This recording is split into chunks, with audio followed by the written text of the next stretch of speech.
నమస్కారం ఎల్జేసీ TV news కి స్వాగతం. ప్రజా సమస్యల సత్వర పరిష్కారం కోసం ప్రజా సమస్యల పరిష్కార వేదిక కార్యక్రమం ప్రతి సోమవారం ఉదయం 10 గంటల నుండి 11 గంటల వరకు ఎన్టీఆర్ జిల్లా పోలీస్ కమిషనర్ వారి కార్యాలయంలో నిర్వహించడం జరుగుతుంది.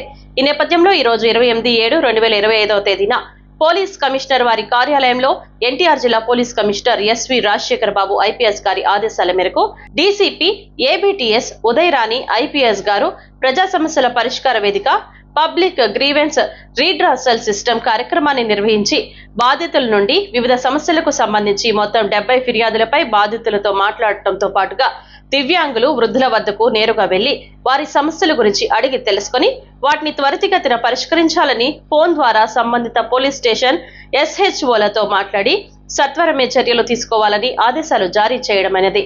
ఈ రోజు అందిన ఫిర్యాదుల్లో భూ వివాదాలకు, ఆస్తి వివాదాలకు, నగదు లావాదేవీలకు సంబంధించినవి 43, భార్యాభర్తలు కుటుంబ కలహాలకు సంబంధించినవి 3, కొట్లాటకు సంబంధించినవి 5, వివిధ మోసాలకు సంబంధించినవి 3, మహిళా సంబంధిత నేరాలకు సంబంధించి 5, దొంగతనాలకు సంబంధించి 2, ఇతర చిన్న వివాదాలు, సమస్యలకు, సంఘటనలకు సంబంధించినవి 9, మొత్తం 70 ఫిర్యాదులను స్వీకరించడం జరిగింది. ఈ కార్యక్రమంలో డీసీపీ ఏబీటీఎస్ ఉదయరాణి ఐపీఎస్ గారు, ఇతర అధికారులు, సిబ్బంది పాల్గొని ఫిర్యాదులు పరిష్కరించడంలో సహకారాన్ని అందించారు.